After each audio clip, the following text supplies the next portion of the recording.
पौष मास और सूर्यदेव की महिमा। अध्याय 1, कथा की शुरुआत। मंच पर हल्का संगीत, गांव का शांत दृश्य।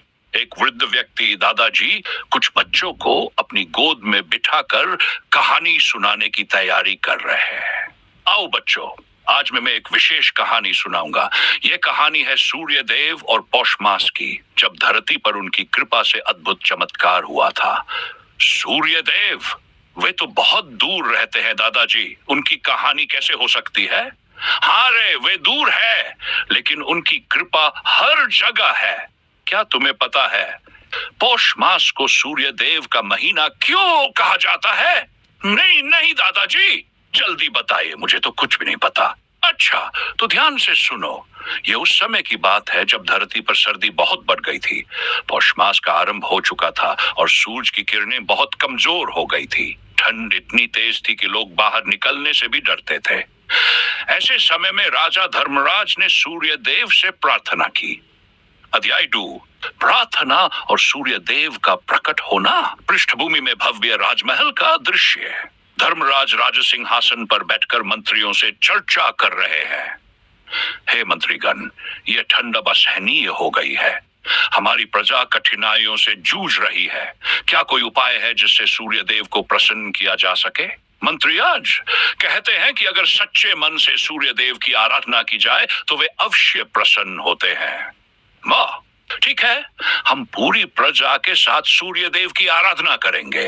ये पौष मास है और ये उनका ही समय है। सभी लोग सूर्यदेव की प्रार्थना करते हैं। धीरे धीरे प्रकाश बढ़ने लगता है और सूर्यदेव का आभास होता है। सूर्य वीर और दिव्य स्वरमराज, तुम्हारी प्रार्थना ने मुझे यहाँ आने को विवश कर दिया। बताओ क्या कष्ट है? हे प्रभु, ये ठंड प्रजा को कष्ट दे रही है। कृपया हमें अपनी ऊर्जा और कृपा प्रदान करें। सूर्यदेव, धर्मराज, ये सर्दी तो प्रकृति का नियम है, लेकिन मैं वचन देता हूं कि पौष मास में मेरी किरणें और अधिक प्रखर होंगी ताकि लोगों को राहत मिले। अध्याय 3, सूर्य के वचन से धरती पर प्रकाश और गर्मी लौटने लगती। लोग खुशी से झूम उठते हैं।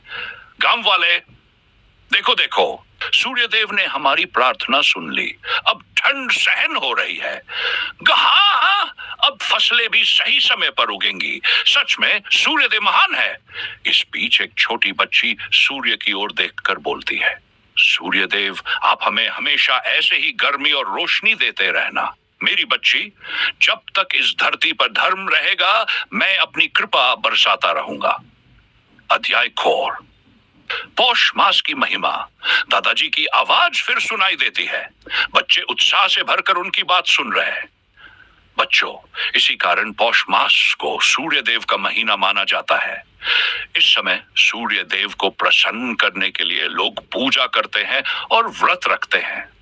दादाजी, मैं भी व्रत रखूंगा और पूजा करूंगा। मीना, और मैं भी। सूर्यदेव तो हमें जीवन देते हैं।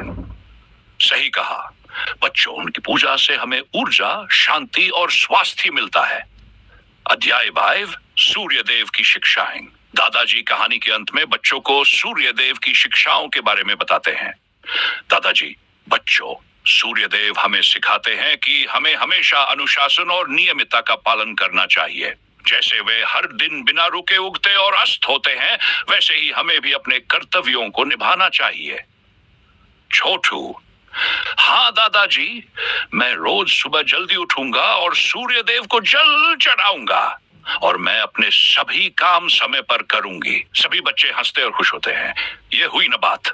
याद रखना बच्चों, सूर्यदेव हमेशा उनकी मदद करते हैं जो मेहनती और सच्चे होते हैं।